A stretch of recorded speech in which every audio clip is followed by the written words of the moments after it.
Oh,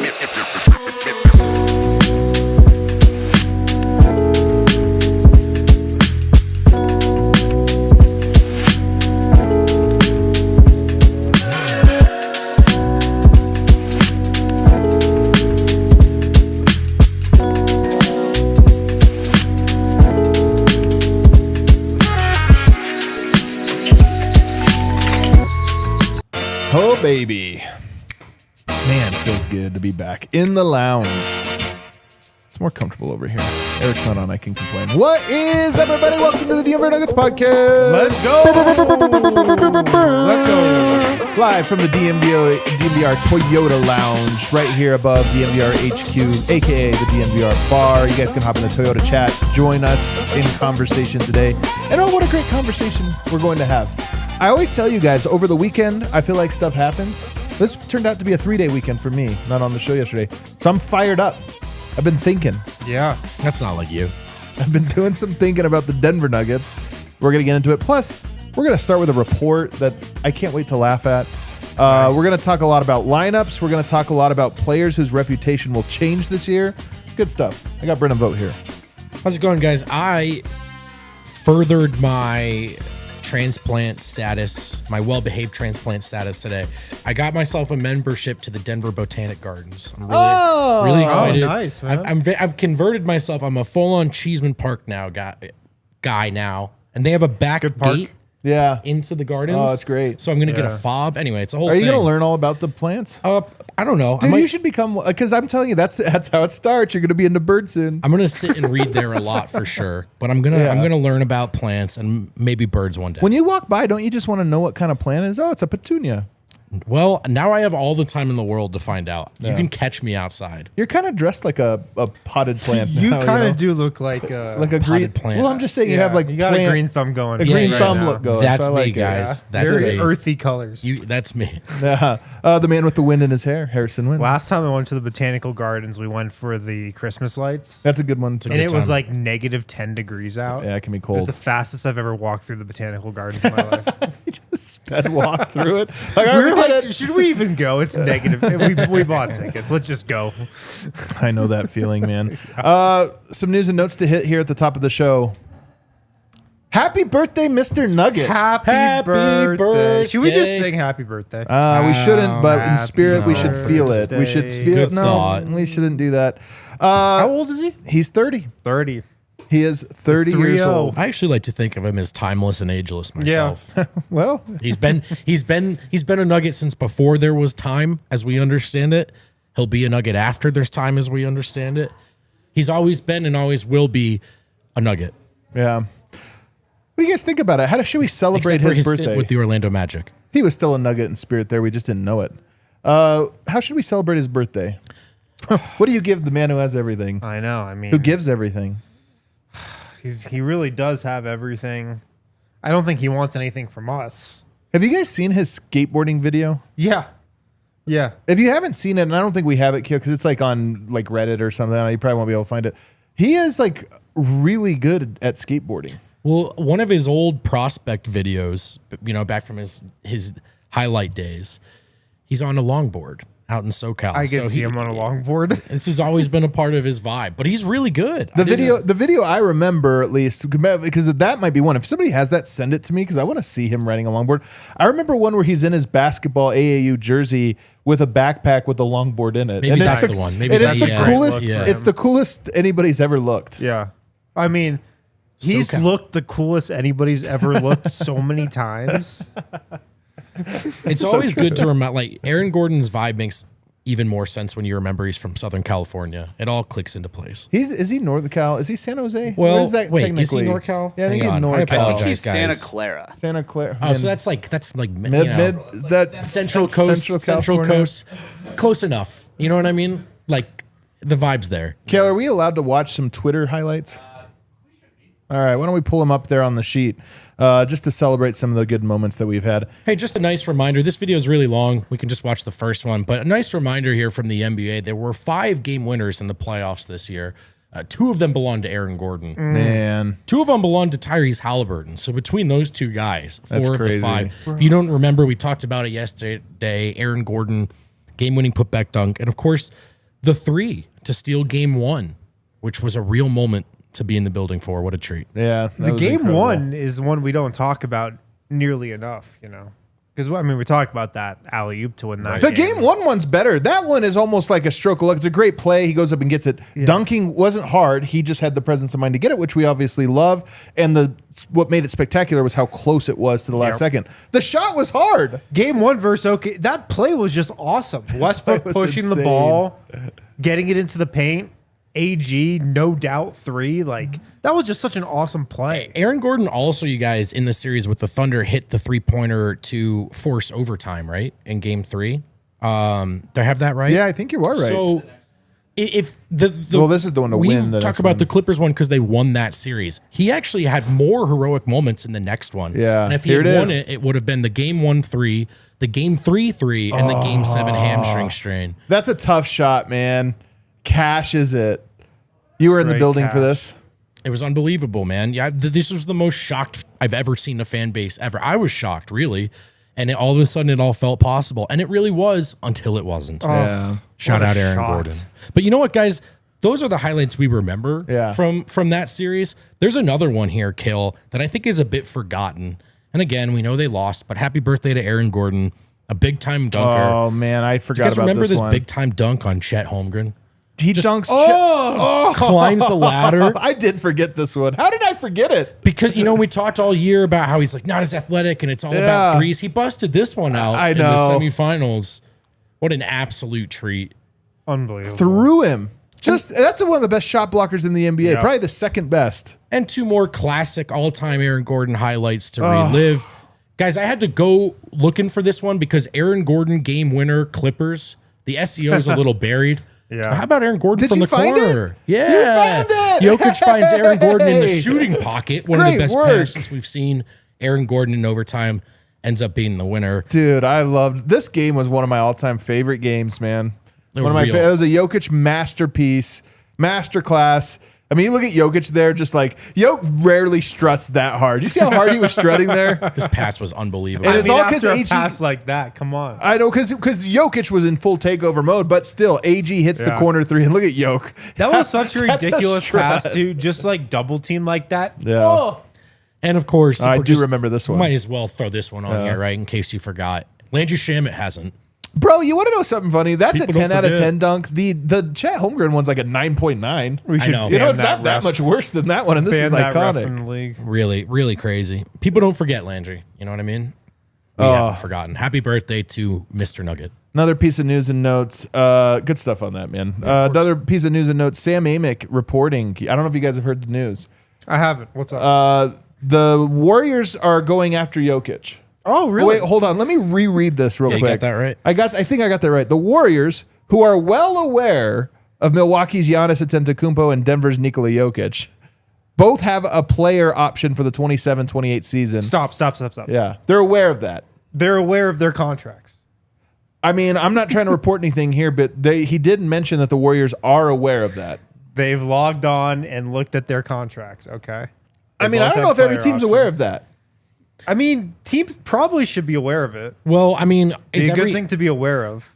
Do you think all of the high-profile teams know about that? I don't know, but this is a thing that we must report here. Right. There's no way the Pelicans are aware of it. We're not trying to drum up anything here, just to make a story, or maybe put pressure or kind of do this or that. But they are aware of it. Right. They're aware of it, and they're hardly alone on the star hunting front because it's not just them guys; it's high-profile teams. You might think any of them, right? No, the Lakers and Clippers have made similar signals in recent months. This Lakers and Clippers have, quote, sent similar signals in recent months. What do you think a signal is? Source says we found Spotrac left open on their work laptops. Is it like a hand signal? I just also like the idea of, are you aware that Jokic has a player Are you logging on option to the We are aware. Signal We are aware. and sending an encrypted message? You know what would have been fun just for a change of pace if the Clippers were like, we know, but we're not that interested. We're not going to try. This is we have largely escaped this just because Jokic has squashed it. Him not signing the extension this summer, even though it makes logical sense. Stories like this, it feels to me, I feel attacked because it feels to me, and I like Sam Amick. Yeah, but I think he's a reputable guy. I don't think he tries to stir trouble. 100%. Yeah. But these do feel like things that are trying to drum up the conversation. They're the things that try to make this into a story that then becomes a distraction that maybe leads to some. And that's why I'm just like, guys, if he doesn't sign an extension next summer, these stories become reasonable to carry into the next season. Yeah. But if he doesn't, let's not try to like make this a story then. 2028? Well, I mean, I would say that it just trying to make you aware that they're aware. Well, now I am aware. And hopefully they're aware that I'm aware that the Warriors are aware of Jokic's contract. And all of this because of Jonathan Kuminga. And this is the thing. Jonathan Kuminga, to me, is another example of nobody cares. Jonathan Kuminga's in a dispute right now with the Warriors. They're unhappy, but they want to maintain their flexibility, so they don't want to commit to him. He hasn't been what they hoped he would be, blah, blah, blah. He doesn't matter. Yeah. He really doesn't matter, like in this grand stream of story. And it's crazy. Part of it is that we're in September and there's no other stories to talk about. But some of it is, I really do think a lot of these bigger outlets think that everyone likes the Warriors the way they do. And it's like, dude, nobody cares about Jonathan Kuminga. Bro, I feel like the Warriors have been clearing cap space for 5 years. Every summer, they're trying to clear cap space for Giannis. Well, they really are on two timelines, to be honest with you, because they also added Jimmy Butler. Yeah. You know what I mean? They're at all points. Like, And they're taking their sweet time, really filling out the roster. I mean, the Kuminga thing is, I can't imagine watching that franchise, and they have nothing to be ashamed of, the fans, of course. I can't imagine watching that franchise reach those heights and then kind of get this hung up on a player like Jonathan Kuminga. And the fan base is split, and, you know, time marches on, but just what a weird thing for an organization that seemed to get everything right, be light years ahead of everyone for a long time. And now they don't know what to do with Jonathan Kuminga, and it's tearing everyone apart in the Bay. Bro, can you imagine Yoke moving his whole family to San Francisco and setting up shop there? I mean, I don't know. I mean, maybe. Maybe. I don't know. Probably not. No, What? probably not. I thought that was gonna be met with a hard no and a laugh. I think the reason people make these kind of things is they want it to become a story, and then everyone starts recruiting. No. Hey, can you please not ring the Taco Bell when we're live? Can you guys believe it? RK ringing the Taco Bell. I'm conditioned. Taco Well, we don't get any, Tuesday. and now I'm conditioned to be hungry. I feel like it just feels a little dirty because now how many stories do you think will get written about Jokic's pending free agency, which by the way at earliest could be 2 summers They from now. play in LA twice, 4 times. So I'm sorry, 3 summers from now. 4 stories right there. Lakers, Clippers games. Yeah. Warriors, when he goes there, he'll get one. Yeah. Maybe Boston, I don't know, New York. We interested? Chicago has a lot of Serbs. It's just Washington does too. we're so far away from it. It just feels so I will ridiculous to say, me. just a sign of how far the Celtics have fallen, they're not even aware that Jokic's contract, Yeah, they're one of the teams not aware. They haven't logged on yet. not even on They their were. Are they radar. not? They have not signaled. No, They're aware? No signals either. No signal. Yeah. I love the NBA and NBA reporting. Whatever. I mean, I'm sure the Warriors would love to add another superstar, as would every other team. They probably will. Jokic too, is available in 3 years at the earliest. There you go. All right, let's take a break. On the other side, we're going to have some fun. We're going to talk about the lineups. What happens if you take away Jamal Murray from the starting lineup? Maybe he's injured and out for a game, resting, whatever it is. Who would you replace him with? We'll do that for every single starter to try to make the best lineup. Shout out to the Game Time app. They are your go-to. They're actually the only ticketing app that I use. It's the hack for unlocking amazing tickets and experiences in just a few taps. The really cool thing about Game Time is it's incredibly easy to use. The Game Time guarantee also means you can trust you'll get 100% authentic tickets on time and at the best prices. Plus, with Game Time, the fees are always included. So what you see is what you pay. Whether you're buying college football tickets coming up, Better than Broncos ever. tickets, This state this year. the Rockies are still playing. That's happening. NBA season right around the corner. NHL season closer than that. Use the Game Time app. They've got zone deals. They got seat views from the app. Lowest price guarantee. Game Time ticket coverage. Take the guesswork out of buying college football tickets with Game Time. Download the Game Time app. Create an account. Use code DNVR for $20 off your first purchase. Terms apply. Create an account. Redeem code DNVR for $20 $5 off. Tap, ticket, go. Download the Game Time app today. Red Hawk Roofing, the best roofers in Denver, are on DNVR's team. You know, community is important to us and always has been. It's important to them too. That's why this is a partnership that just makes sense. And it makes a lot of sense to them because they know that's what's important to us. And look, this is the kind of job, the kind of industry where maybe you don't know a ton about how it works, just how expensive everything should be, what they should or shouldn't charge you for. Red Hawk Roofing is not interested in taking advantage of that confusion. They're interested in a transparent process where you build trust. I'm telling you, man, I went back and forth for 5 months with this claim on against my solar panel. They made it happen. Nice. By meticulously documenting every little thing. I'm telling you, man, they were super homies. They look out. They're also just pros. They look out for you, and they're pros. And then they what they want is for you to feel like they had your back, and that you can go back to them for any job, big or small, and you can tell your neighbor or family the same thing. Supporting your local teams means also supporting local businesses like Red Hawk Roofing. If you're looking for a new roof over your home or business, be sure to check out Red Hawk Roofing at redhawkroofing.com. Call 720-771-8921. Tell them DNVR sent you. Tell them Brendan Vogt sent you. Take personal credit for it. All right, back here, segment 2. Make sure you hit the like button. If anybody wants to join the supporter club, you see those emojis that are unique in the chat. You become a supporters club member by hitting the join button, and you get access to all of our emojis. We're 2 weeks away from having a bunch of Nuggets ones added. Training camp happens. Let's go. Might have to add a San Diego one. By the way, another news and notes. We're going to be in San Diego in 2 weeks from today. And we want to hang out with you. We're going to have a get-together somewhere in La Jolla, most likely, on Friday. What would that be? The 3rd. And we're going to have a get-together. Anybody going to the game, we're going to get a bar, a restaurant, and hang out and pregame for that. So put it on your schedules. We'll let you know. We'll have an announcement exactly where here coming up. And then if you want to do something fun, if you had a restaurant, somebody reached out with a restaurant. What was the restaurant? Italian? Yeah, an Italian spot. Somebody reached out and You want to host us at a restaurant, something like that? We're going to vlog it all. We're going to do everything like that. So let us know. Yeah, might be popping by. We just want to have fun while we're in San Diego, man.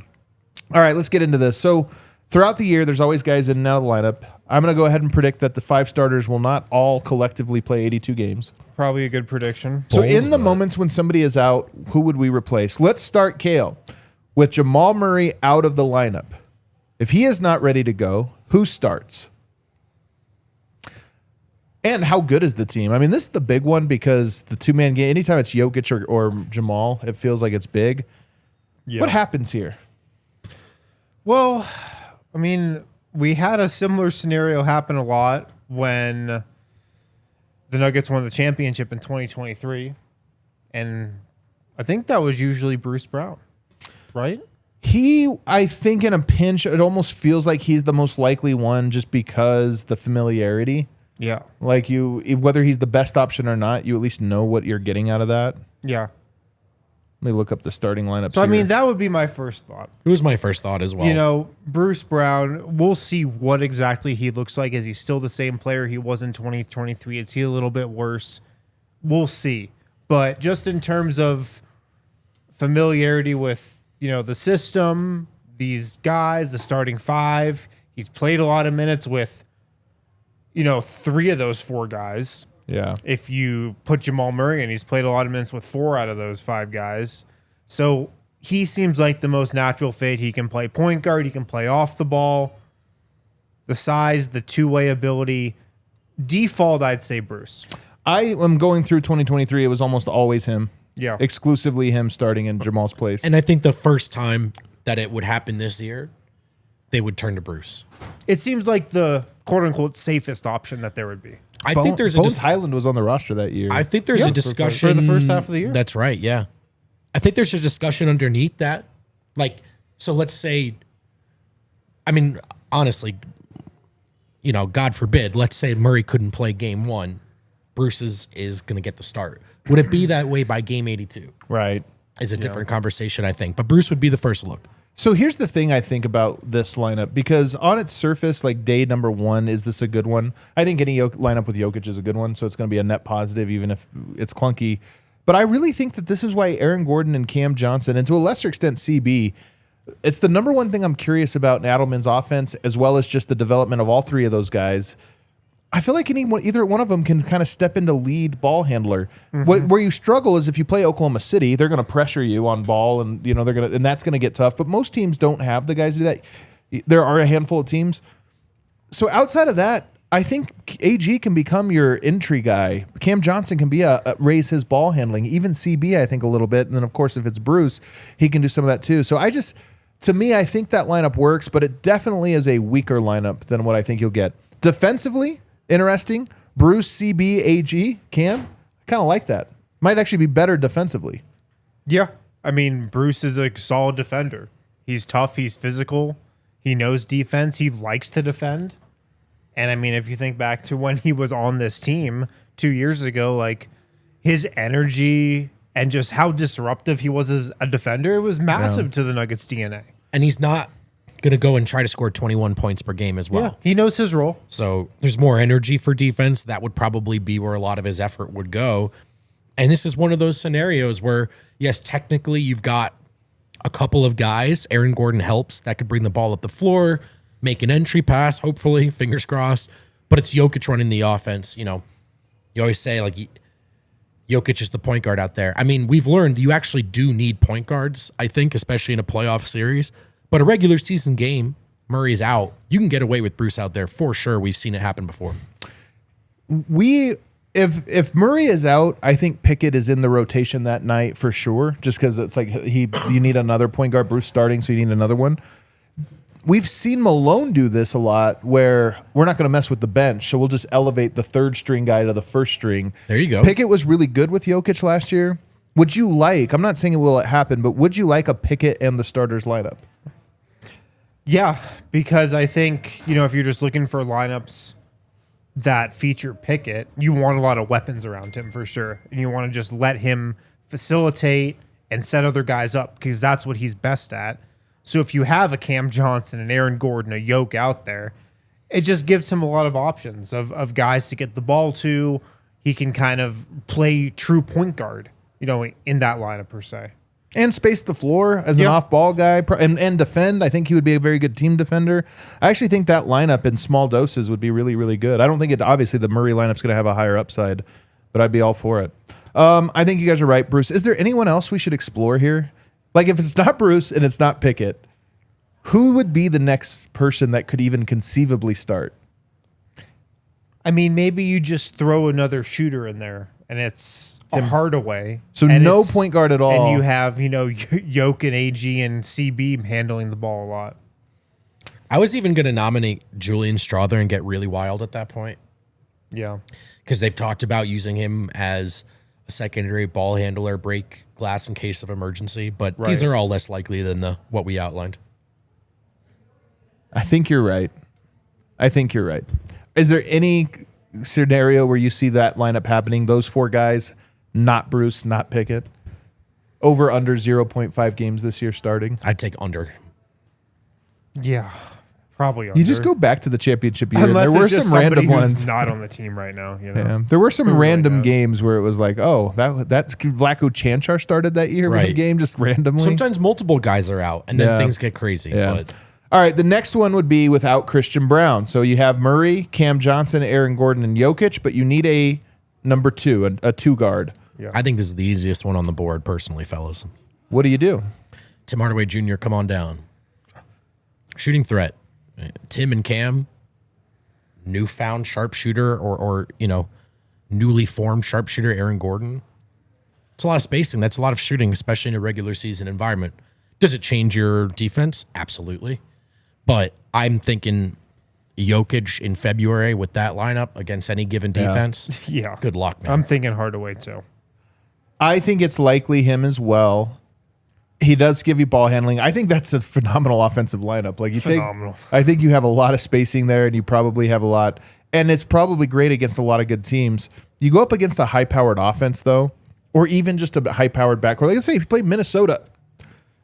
Who's guarding Anthony Edwards in that scenario? There are some teams that you might look at it and say, hey, CB's out tonight, but we just need more defense. So I don't know that I would pencil this one in for sure, but I do think against probably 22 of 30 teams, it's the option.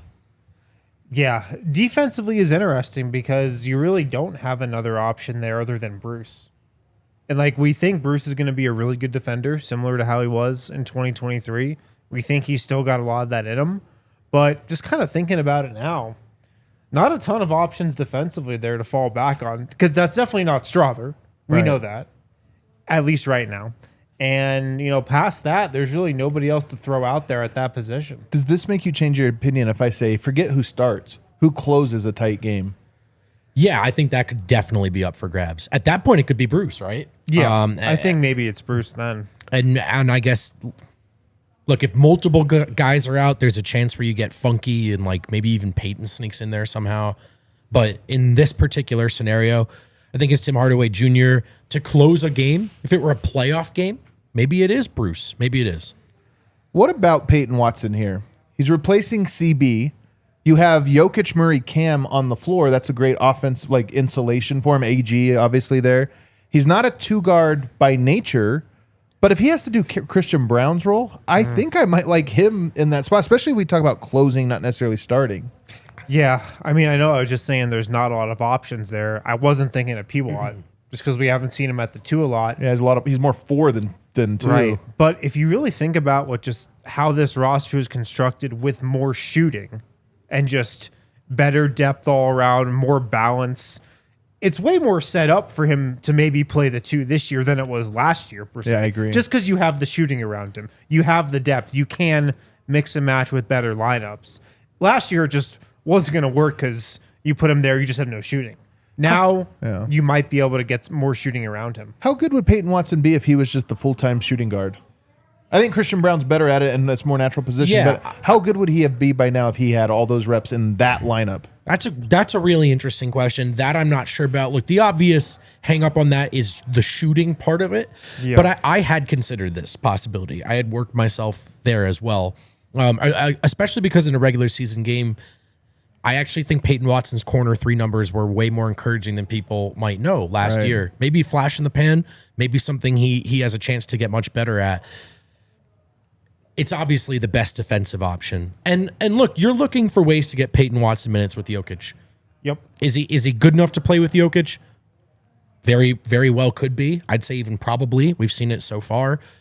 If he's not a part of your plans, you want to find that out too, right? Extensions are looming. You want Peyton Watson minutes alongside Jokic minutes. I'm not opposed to this. I kind of hope we see a little bit of it. To your point, though, there's not a lot of defensive options. It is the weakness here. I don't know that they would go to that as a default. But me personally, I would love to see P-Watt get minutes with that lineup where his offense is a bit of an afterthought. And it's just go out there and defend and see what he could do, especially with that length. Plus, you're talking about an enormous lineup. Murray, 6'5", 6'4", 6'4.5". P-Watt, 6'8". Cam, 6'8", 6'9". AG, 6'9", 6'10". Jokic, 7 foot. That's a huge lineup, man, really with a lot of length. And you have the ability with the shooting this year to put him there. You didn't last year. Like, you could not put him there last year just because you couldn't get enough shooting around Watson. Now you can. I hope we see it, man. That lineup, actually, just even thinking about it, has me intrigued. To Wynn's point, I know it's a little different than the exercise, but if you were worried about spacing, like, you could get away maybe with Cam at the 4 and then Tim Hardaway at the 3, and then you can probably play Peyton at the 2 for sure. Yeah. So there are ways to play around with it. I will say that I think I could see Pickett in the spot too. So Murray's still there and CB's out. To me, I'm just such a believer in him. I know most people will be a little bit lower, but if you told me he closed a game in that spot, what do you need there? Defense and shooting. I think he provides team defense and an extra catch and shoot shooter, probably better than Christian Braun as the catch and shoot shooter. As a team defender, I think equal. As an impactful individual, much smaller and weaker. But did we see those two on the court at the same time last season? Murray and Pickett? Yeah, we saw it, but I mean, I don't know how many minutes total. Sure. It's hard we to just didn't see Pickett that many, but we saw him a lot with Jokic. He can handle his responsibilities. You just wonder about diminishing returns on him as an on-ball guard. Because I don't think he's on ball at that point. Right, and then he's a smart enough player to do all the off-ball duties for sure. And that's why I think it would work there. I actually would like that lineup a lot. So we'll see what happens. All right, let's take a break. We got 3 more configurations to work through on the other side. Shout out to Miller Lite. Guys, it's still grilling season out there. We're in the middle of September. Beautiful weather still here in Colorado. Fire up the grill and crack open a Miller Lite to enjoy this grilling season. Since 1975, Miller Lite has been the go-to beer to fill up the cooler with when it's a good day to grill. Stock up today for the grill season that's still here with Miller Lite. It's the 50th anniversary of Miller Lite, and they've been able to do it for 50 years with the same taste, the same quality that you can depend on. A great beer for grilling, and it's trusted by beer lovers for 50 years. Miller Lite is brewed for taste. Simple ingredients like malted barley for rich, balanced toffee note flavors and the iconic golden color. 96 calories, 3.2 grams of carbs per 12 ounces. Miller time is always a good time. The original light beer since 1975 and still iconic 50 years later. Miller Lite, great taste, 96 calories. Go to MillerLite.com/DNVR to find delivery options near you, or you can pick up some Miller Lite pretty much anywhere that they sell beer. So, cheers to 50 years of Miller time. Celebrate responsibly. Miller Brewing Company, Milwaukee, Wisconsin. 96 calories and 3.2 carbs per 12 ounces. Did you guys know that per capita, Colorado produces more women's professional soccer players than any other state in America? But I'm not surprised. Not surprised, because in 2024, 3 members of that team were actually from Colorado. I should say Team USA. Pretty big deal. So there's some history here, and maybe it's the sport that you want to set your child up with. Colorado Soccer Association is here to help. It's the official hub for 65 plus soccer clubs across the state, offering programs for youth players, adult players, coaches, referees, and families who want to get involved in the game. Kids can kick off their soccer journey as early as age 3. Start it young, and you never know, right? You could be watching your daughter play for the U.S. Women's National Team one day. Whether you're playing for fun, competing at the highest level, or exploring a career, I should say, in soccer, there's something for everyone. If you want to get involved, visit coloradosoccer.org to find a club near you and be a part of the future of the game. Alrighty, we are back here. Segment 3, we're talking lineups. We're talking guys out of the rotation. Who do you replace them with? And now let's take Cam Johnson out. You got Jamal Murray, you got Christian Braun, you have Aaron Gordon, and you have Nikola Jokic. Cam Johnson is the spot you have to fill. This one to me is more, I think the one guy you don't add in this configuration is Peyton Watson, unless he is just like shooting the leather off of the ball this year. Because we know the CB Watt AG combo is a tough one to put around Murray and Jokic statistically. So I think that he's the only guy you take off the board, but who do you think you most likely slot in? I was going to say Hardaway again for this one. He's kind of my default here at the 2 and 3. And I just think like that's where he comes in on the depth chart too. And if you're just looking for guys who are most similar to Cam Johnson, it's Hardaway. There's really no other option. More so than Julian? Yeah, I think so. Julian's bigger. Is he? Yeah. Are you sure? Tim Hardaway Jr. is like 6'5", Yeah, I think. but Tim's an actual good shooter. Like, no offense, Julian's just I feel not like one. they're very similar in size. Tim Hardaway is 6'5". Julian Strawther is taller than me. I mean, I don't know what they have him listed at. 6'6". You've sized him up. I've sized him up, man. Yeah. I've sized him So up. pretty He's much legitimately the same tall. height. Yeah. Tim Hardaway Jr., I have a feeling, because I have not. Oh, you think he's embellishing a little bit? I have a feeling, and I'll let you know when I get there. Okay. Julian Strawther is taller than me by a little, Yeah. he is 6'6", I think. Yeah, the hair probly helps him out a little bit. We're going to see about Tim Hardaway Jr. I think he might be 6'3". Tim THJ on watch right now, on fraud watch for his height. Hey, I mean, wasn't Jalen Pickett like 6'4" or something like that when they first I think listed he's him? still listed at. He's I like think 5'11". either way, Tim Hardaway Jr. is much closer to Cam's percentages. So I agree with Harrison. that part's right. Yeah. And Well, just I think think he's the about answer. catch and shoot guy, who can also dribble a little bit, who can also, play make a little bit. Strawther has that in him, but I just think Hardaway's the closer player. I agree with Harrison. He'd be more plug and play, as I we had the like to same say. answer. Plug and play. I might be. I'm as Harrison would like to hear. I'm just not sleeping on Tim Hardaway Jr. Yeah, we're sleeping on him too much. Now I know you're not, so that's good. I'm wide awake, brother. Yeah. Third eye's open. Both of them really rough defenders. I don't know if there's another candidate here, by the way. I don't now you get Pickett's way too small. Bruce, maybe Bruce, and you move CB but I just don't see it. I don't like going small like that. Yep. So I think there's only 2 options, and it's think you're Julian, right. Tim Hardaway Jr. I think you're right. I still can see Julian a little bit, mostly for size purposes. But Yeah. to your point, I say that now. I think we will know 2 weeks into the season whether that's true or not. Because if Julian hasn't made an improvement, then I think it is a no-brainer. And again, I'm kind of counting on the fact that if he's going to make an improvement, it happened this summer. And again, I'm sure they're not. I'm sure they're enjoying their offseason or working hard. If either of those two young guys were to be tuning into the show, just sounds like bashing them every chance I get. It's just that they have veterans now. I think Julian absolutely could be a good shooter.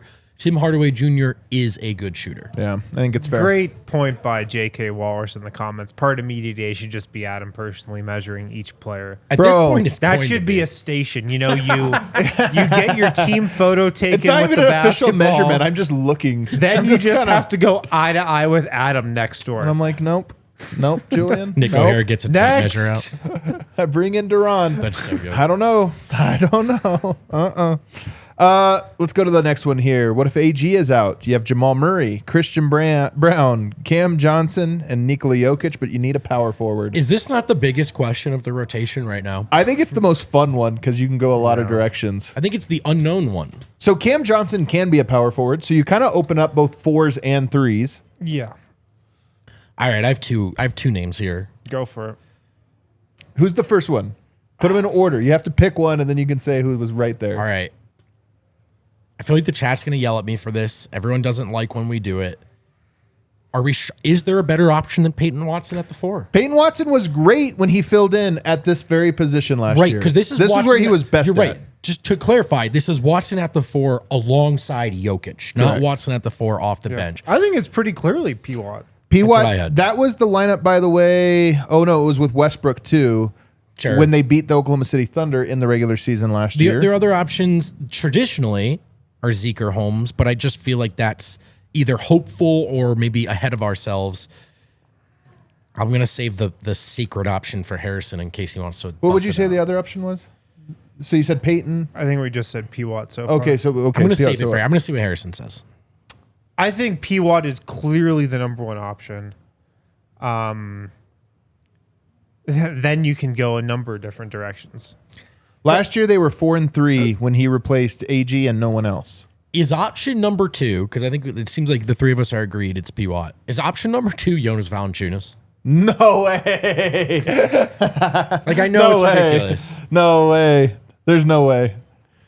Probably not. There's no way. That's mean- a stagger lineup. There's no way you try to sneak that one in. You're right, except here are the other two names, Zeke and Holmes. I know.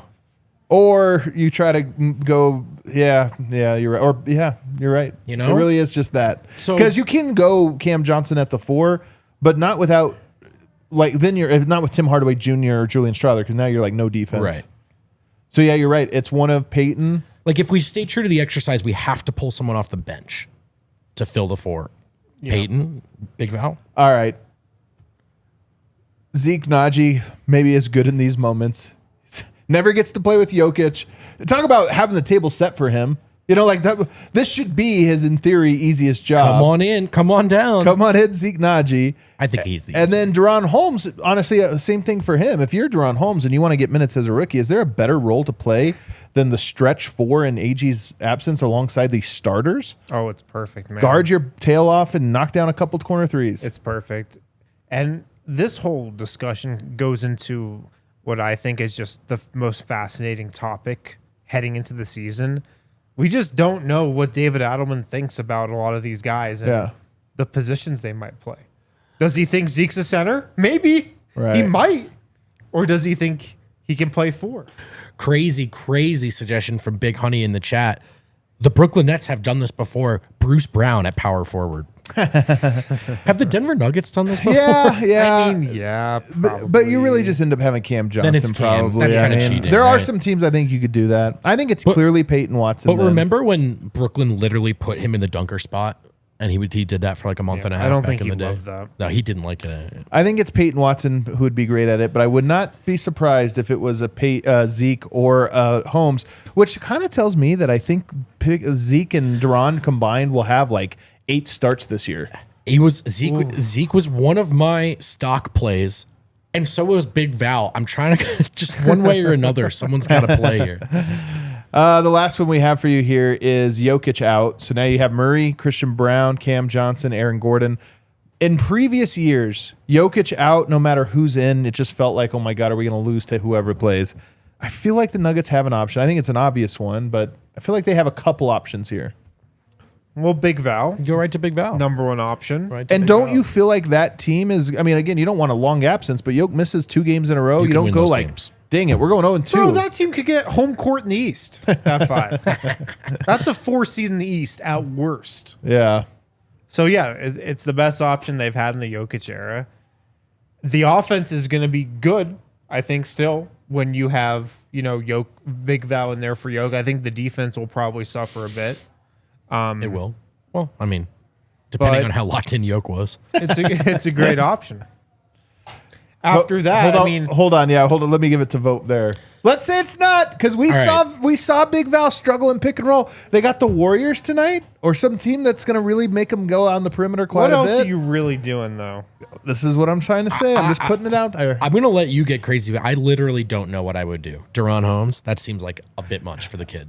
You don't think there's a world Zeke Nnaji starts and they just keep Big Val off the bench? Maybe his minutes go up, but they're like, we're not starting the game where a team can game plan just running high pick and roll and we're screwed. I don't see that. Unless this is something that happens throughout the season and it just becomes clear that Big Val doesn't have Can't do it. Right.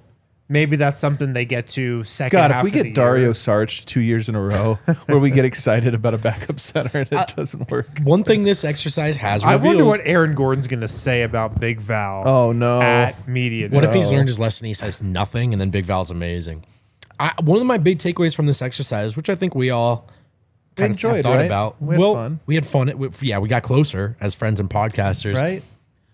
No matter what your personal preferences, grievances, annoyances are, do not take Zeke Nnaji off the table. Like, there's just a chance Zeke Nnaji ends up playing for the Denver Nuggets. There's always a chance. And I know it's ridiculous, but it's not. Bro, when you do you think we're going to do this again for the next, 5 years? Maybe. It's entirely possible. Could they get He signs an extension. Zeke to re-sign on the cheap? He knows the system. Would you re-sign Zeke to a 4-year vet minimum contract? God. He'll kill it in the weight room, man. He will kill it in the weight room. Well, that brings us to our next and final topic for today, guys, which is, who will the fan base turn on this season? No, I probably feel me. like every year there's a player that the fan base kind of turns on and turns against. I think it's going to be Eric. Just kidding. It's a joke. This is the year. It's D-line, It's man. D-line. He's going to have it coming. I think there's actually a bunch of options for this one. Again, I'm not saying it will happen. You just look at things that could lead. There's always a scapegoat. No matter how good your team is, there's always one guy that's like, if only they didn't have that guy. Totally. And instead had a different kind of guy. I don't want to say the one who I think is first because I'll bet you guys will say it yourselves. What do you think, Wind? The player that the fan base is most likely Most to blame. likely to turn on and be like, you know what? They all hate him now. So I think it can be P. Watt because we've seen some of it and just some of the fan base's frustration with him. We'll see. Maybe they sign him to an extension. Maybe that fuels that. Or maybe they sign him to a team-friendly extension and he plays well. Dude, I've and heard the people- fans get behind him. I've heard people say 3 years, $9 million. I promise it's more than that. 3 years, $9 million. I'm telling you, like, that's there's- a vet minimum. There's expectations from some people where you're like, I don't think you understand. 3 years. You're- I wouldn't sign 3 years, $9 million. Come on. For the record, I Wade would. makes way more than that. For the record, Come on, I would man. do that so quickly. Right? I mean, of come course. on. 3 years, We all $9 do. million. That's like. Can I give the P-Watt take before you move on, or are you Yeah, going to give a P-Watt no, one? no, please. Here's what I've been thinking about with P-Watt. He's an LA guy through and through, meaning he is from LA. And I'm not trying to stereotype about this. I just think it generally. Wait, are the Lakers and Clippers aware of his contract? They might not be. They aware might of not it. be aware, actually. But he's an LA guy in that he was the top California prospect in high school, and that meant Russell Westbrook came to his high school games. That meant famous people were in his circle. Not necessarily, I'm not saying he was best friends or running with him, but, like, you're the number one player in Colorado. There's no famous people at your game. Like, that doesn't happen. Yeah, There's no. like maybe we'd show up. Yeah, maybe we might be there, but that happens. When you are in LA and you are the top guys, there are people there watching it because it's a big deal. Like, you're known, you're invited places, you get to do different things. Everybody kind of knows you. So he comes from that, and he's a little Hollywood. I think he's a cool guy. Like, I'm not. No, yeah. You know what I mean? A lot of people in Hollywood are cool. But what's ironic about it is that his game is the opposite of that. It's not that it's not flashy. Like, his blocks are awesome. The best thing that can happen for Peyton Watson at this stage of his career is almost that he is. It's an absence that is noticed. Meaning his good games mean some other player on the other team did not have a good game. Not necessarily that he had a great one. Like, oh, he had 20 points. He had 15 points. The best thing he can do for the team is, you know who was quiet tonight? Kawhi Leonard. You know who was quiet tonight? Anthony Edwards. Yeah. That's the best thing that he can do. And it's weird because he comes from and has the personality of loud. But success for him is actually quiet. Right. And it's a weird irony to it. And on top of that, that mold of player, him missing layups and stuff does matter in aggregate, but it matters less than him being a good defensive impact player. True. But what do people notice? The missed layups. The missed shots, the missed layups, the missed that. And so he's kind of, I was just thinking about him in that he's almost like not a tragic figure, but there's an irony to him in his development in that he is personality-wise the opposite of what his game is. That's a good point, yeah. I think it's an excellent point. And I think there are and it's by virtue of circumstance, these are some things Watson has to also reconcile, I think, as well. Like, is your career going to be loud in terms of where you go to maximize points per game and money made? Or do you find a way to sort of let your personality shine in a contained role alongside 15 that then eventually can expand? It's really interesting how much the actual maturation of a person is accelerated in the NBA life. Like, these are questions with this much money on the line. These are questions I would not be able to at a young age, left to my own devices. I think sift through all of these, and so it's just really, really interesting. Like Christian, Peyton, like there's all of a sudden at a young age you have to answer these big questions about what kind of player do you want to be? What will you look back on when you're 32 and think about? Yeah. It's just crazy. I what I would say for him is because I'm a big believer in P-Watt, that I think about this. Last year, he could have 16 points and be a negative impact player, and he could have 4 points and be a positive impact player. I'm not saying every time that was correlated. I'm saying it was what they needed for him was not necessarily points or this or that. The best version of him gives you a little bit of that. It is, he is a consistent, like CB, he consistently score, but defensively, he's a monster. And that's what I think, I hope he can get to, but I still feel like his role this next season is 6 points. Doesn't matter. He was a +8, man. He was such a big impact player tonight that other guy just struggled. Agreed. And couldn't get everything going. And Peyton can do this. And that's thinkless. You could do that 3 games in a row, and then you have a horrible 4th game, and everyone's like, he hasn't scored more than 6 points in 4 games. Like, he was good in 3 of them. Yeah. Right. Peyton can do this and make and I think, honestly, if he does that and he's not smoking layups, the fan base will be able to appreciate it. 100%. Sure.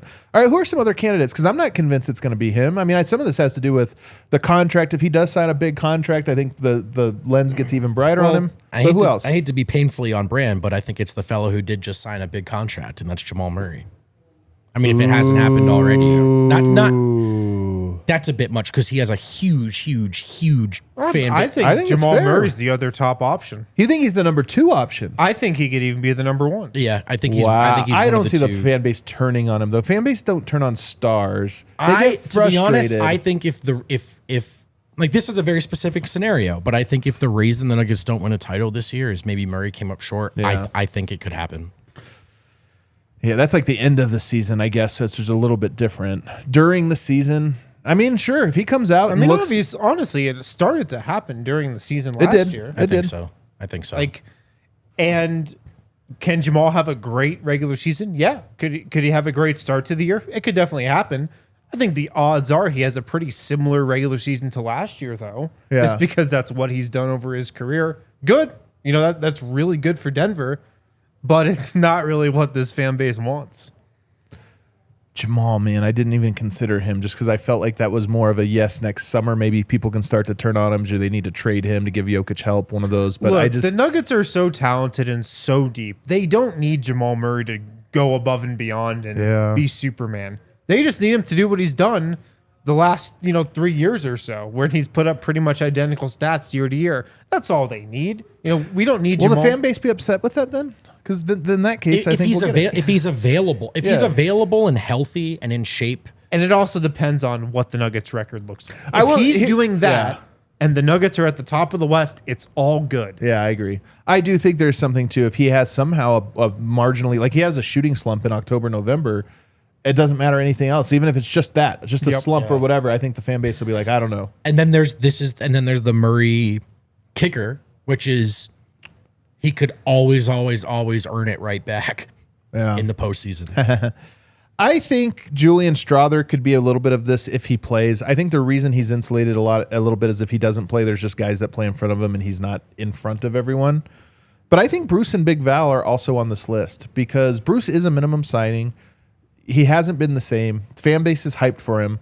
I do think there's a world where he struggles. And I just wonder how the fan base would treat him if it was like, I mean, the bench is consistently bad because they don't have a point guard and he's the one that's, the scapegoat for that. Yeah. I don't see him being the scapegoat, though, because he is a minimum signing. Yeah. He is stamped and cemented in Denver forever. Wasn't Russ a minimum signing? Well, I mean, Russ and Bruce, like, that's a much different, you're on a much different scale. The Russ stands will come out, though, if he's struggling. Wouldn't happen with Russ. Who really cares? They might be hanging out in Europe, I just think Bruce is so respected and loved here. He can be bad, but I don't see the fan base, quote, turning on him. I'm actually with Wind here, too. I think he could fall out of the rotation. He's just too loved. And he'd still be loved. Yeah, I agree. What about Big Val? Yeah, because here's the Big Val finally have a good backup center. Right. If it's like, nope. Same thing. If he just isn't good. And then here's the thing. I hate to rehash it, but there's also him almost going to Greece at the start of the season. Oh, that'll come back? I mean, if he's not playing well, yeah. You know what I mean? I'm not saying we will start that narrative. I just did. I didn't mean to. I really didn't mean to. It might come back. I have one more for you guys. And again, I don't think it's likely, but Christian Braun might sign a really big deal here in the coming weeks. By the way, I would expect it in the coming weeks, right before training camp. I don't know how much is a good point. Everybody loves him, but if he signs a big deal and all of a sudden goes into a shooting slump, I do wonder if the fan base will. This is the curse, the blessing and curse of money. Yep. It's going to get a whole bunch of it, and all of a sudden, people are going to expect him to be what every other $20+ million a year player is. Yeah, I mean, with bigger contract comes bigger expectations for sure. He's the unwritten code that he's got to follow if he gets this contract is he's just got to be better at everything. He's got to take another step in all parts of his game. Yeah. Christian Braun does. That comes with the contract.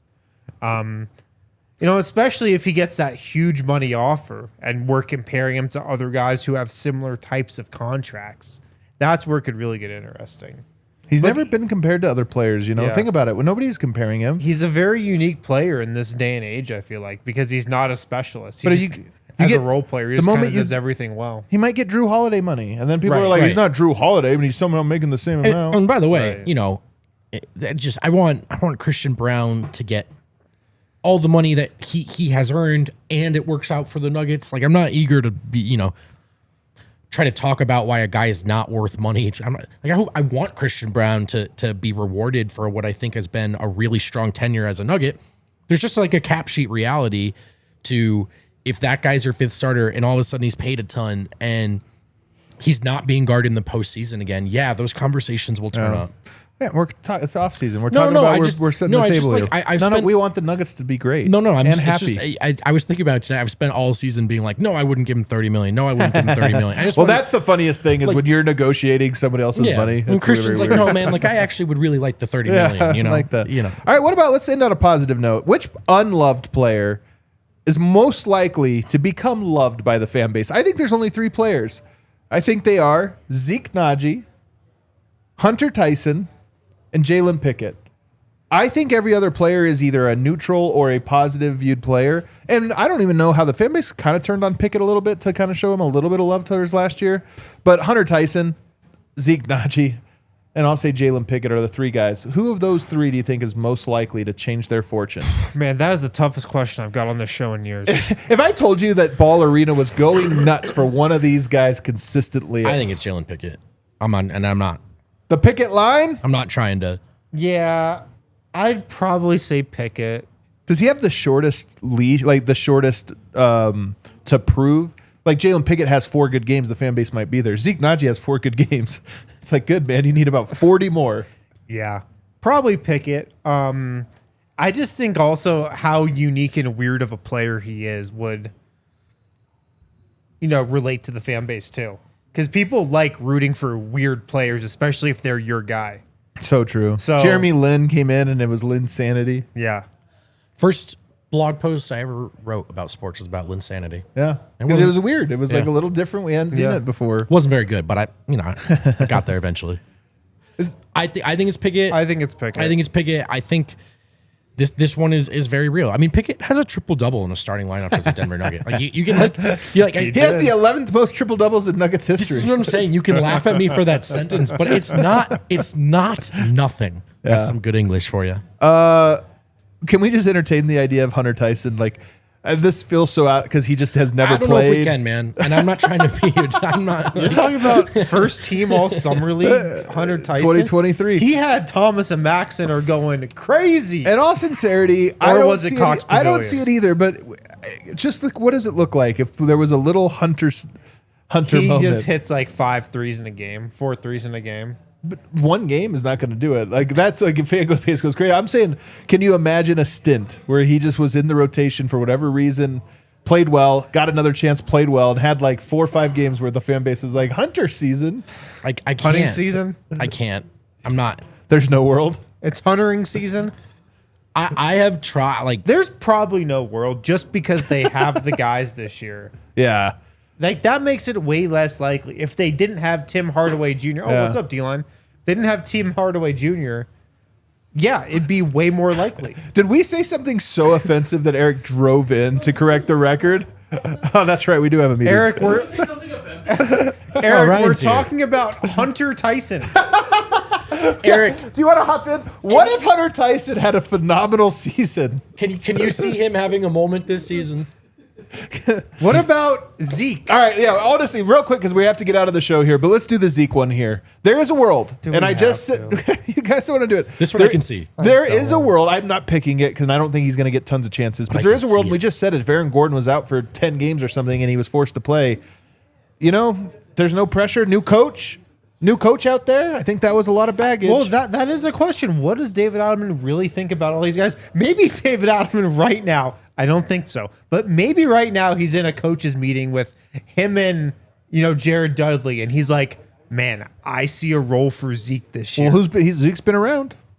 He has been around. Listen, been around. I'm saying he's like putting in his work. He's been around. In the chat, Nicola's saying he probably won't play. We have a lot of better players. I'm telling you, we did the power forward exercise. You'd be surprised how quickly you get to Zeke. Yeah. I'm not saying I'm rooting for it. We are so back. I'm just saying you can't say no. Kill, we are so just back. Throwing this out there, when he hit 555 minutes last year, people lost their minds. And if we could have a similar moment for Zeke this year, I could see it. Be hilarious, man. It'd be a great story. Tim Legler, man, bounced around for a long time, 6-7 years. Yeah. Then he had a 10-year NBA career. And now he's on the Zeke Nnaji, next co-host of the All NBA podcast. I can see it. Dude, I love a Thunder, man. A good Thunder. I hate the Thunder. We got a little super. It's like my dog used to. What do we got? Mr. Exquisite Nugget. No vote. There will be games next month. I mean, yeah, there will be. But it's still this month, brother. Let's beat OKC and no win. Pick 2 numbers, 11 through 30. I'm doing a project. I'm very scared of don't this pick project. numbers. Wow, Yes, don't pick those don't numbers, do it. actually. You might be implicating yourself in something. Wow. CJ, AG, 11 Yoke, and 12. Jamal, and BB, don't at me. Okay, yeah, so Bruce Brown if CB can't go. DJ Seahawk, which is, again, a totally different person. No Adam, AG deserves a second chip. Yeah, Adam, why did you not think that? Over Defensive Player of the Year. Sure. Okay, happy birthday, Yeah. G. Happy birthday. Josh Barnett from Down Down Under, Under. who's a member of the Supporters Club, just woke up. Is it the year of Jamal Murray yet? When does the year of Jamal Murray technically start? You tell us. Is Australia in the future D-Line or the tells past? I think we launched Supporters Club 3 weeks ago or something like that. So you only have another week to be in to where you get the badge that makes you the most tenured person. Wow. We gotta hurry up and get on that. Is Australia in the future or the past? Are they ahead of They're us? ahead of us. They're They're ahead in of the future. Yeah. So you tell us, bro. Josh Barnett actually would decide when the year Jamal Murray starts. Yeah. Everybody, thanks for tuning in. I enjoyed our conversation today very much. Hope you guys did as well. Hit the like button, leave a comment below. We'll check them out. See you tomorrow.